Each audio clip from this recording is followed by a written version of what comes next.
Many years ago, I played one of my first computer games on a neighbor's PC. It was a strangely cool, underrated tank game whose name was lost to me. Until now.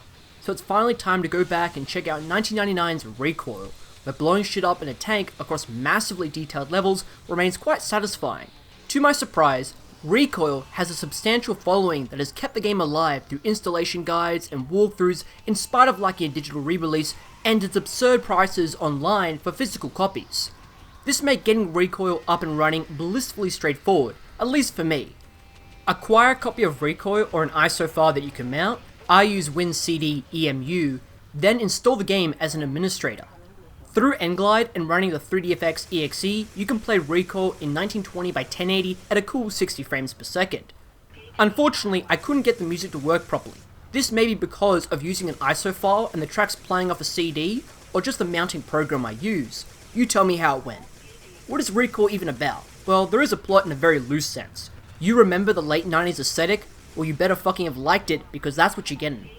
In the distant future of 2019, a mega corporation called Megacorp created an advanced computer network called the Network that assumed control of machines and began taking out mankind because it's 1999, Y2K was a thing, and Terminator was cool as fuck.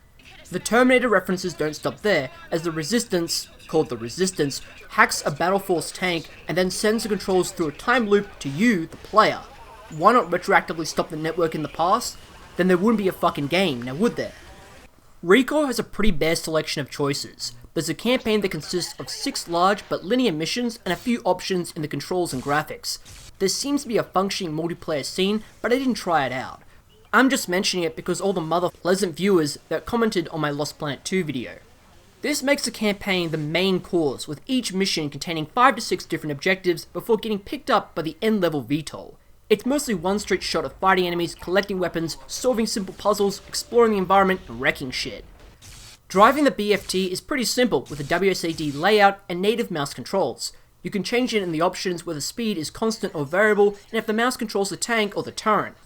It's very easy to grasp within the first few minutes, which is important when you're near constantly under attack.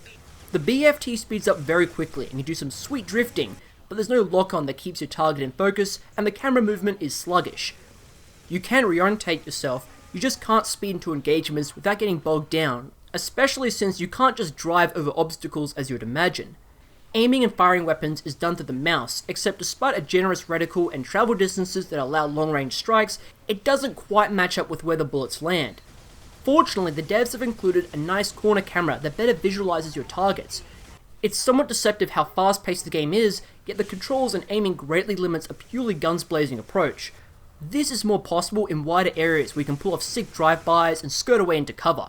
No surprise I enjoyed these sections the most, when the interior zones frequently had me blindsided by the cumbersome camera. As you progress, there's new hazards that require special equipment which transforms your BFT into more effective forms, like a boat, hovercraft, and even a sub to help explore the environments better. While it's useful how you can automatically transform when hitting water or toxic surfaces, it's only in very specific instances, and since they handle worse than the basic form, you'll barely use them, an unfortunate waste of a viable mechanic. Otherwise, besides driving a lot, shooting at stuff is the other big mechanic of Recoil, and in 1999 and 2020, it still does that pretty well thanks to a huge selection of really fucking cool weapons and great destructibility. Starting with the default infinite pulse gun, you can collect upwards of 18 different weapons, although half are just more powerful variants. These include mortars, mines, flamethrowers, Tesla cannons, particle beams, rocket launchers, and tactical nukes. They each have their own ammo types, and as some weapons work better on different hostiles, you can't just rely on one to brute force through the game. Thankfully, besides the nuclear weapons that are more like secret collectibles, you're resupplied enough so as to actually use your arsenal consistently. They have great particle effects and animations, especially in how your tank will switch its mounted gear. Recoil is probably one of the few games where proximity mines are actually really useful in setting traps and covering your flanks. The opposition will meet this escalating firepower from pickup trucks, tanks, helicopters, hovercrafts, and turrets that are all quite aggressive and capable of traversing the environment. It almost plays like a classic shooter where you must quickly recognize and prioritize targets and stay on the move, as it's quite easy to be overwhelmed and wiped out. While you can save at any time, and should, there are health pickups and recharge canisters that function like extra lives, which can help bail you out in a tough fight.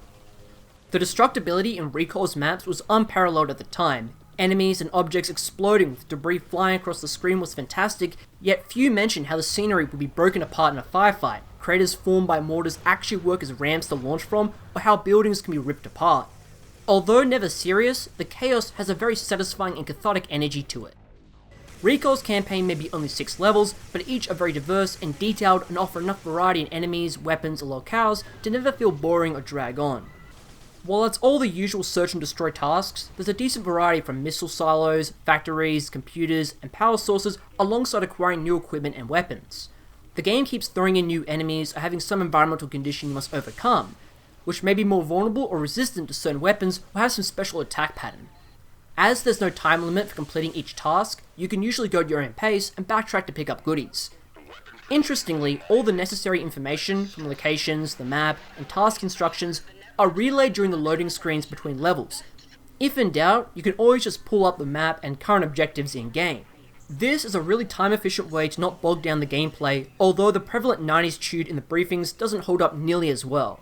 There's a strange lack of boss fights that would have capped off stages better in my opinion, and I would have liked a few more areas that enabled proficient handling of the tank aside a few late game segments.